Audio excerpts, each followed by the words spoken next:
کوئلے کے power plants کے منصوبوں اور نیپرا حکام کے خلاف نیب انکوائری۔ نیب نے قومی خزانے کو 175 ارب روپے نقصان پہنچانے کے الزامات پر جاری انکوائری بند کر دی ہے۔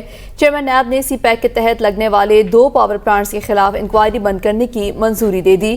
پورٹ قاسم منصوبے سے 60 جبکہ ساہیوال کول پاور منصوبے سے سالانہ 115 ارب روپے قومی خزانے کو نقصان پہنچانے کا الزام تھا۔ نیب کے نئے قانون کے تحت دونوں منصوبوں کے خلاف انکوائری بند کرنے کی منظوری دی گئی ہے۔ نیب نے دونوں منصوبوں کا ریکارڈ وزارت توانائی کے حوالے کرنے کے لیے خط بھی لکھ دیا ہے۔ نیب نے قومی خزانے کو 175 روپے ارب نقصان پہنچانے کے لیے چیئرمین نیب نے انکوائری بند کرنے کی بھی منظوری دے دی ہے۔ خط لکھ دیا گیا ہے۔ نیب نے دونوں منصوبوں کا ریکارڈ وزارت توانائی کے حوالے کرنے کے لیے باقاعدہ طور پر خط لکھ دیا۔ کوئلے کے پاور پلانٹس کے منصوبوں نیپرا حکام کے خلاف نیب انکوائری کا یہ معاملہ ہے۔ نیب نے قومی خزانے کو 175 ارب روپے نقصان پہنچانے کے الزامات پر انکوائری بند کر دی ہے۔ اس حوالے سے ہم مزید تفصیلات جان لیتے ہیں نمائندہ ABN نیوز زمان مغل سے۔ جی زمان، اپڈیٹ کیجیے گا اس حوالے سے، نیب نے انکوائری بند کر دی ہے۔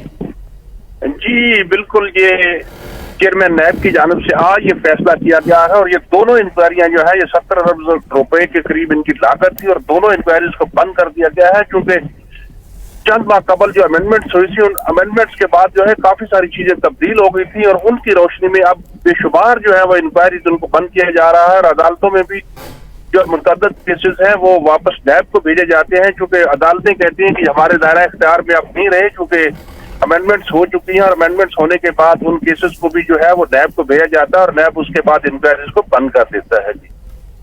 جی بہت شکریہ زمان مغل۔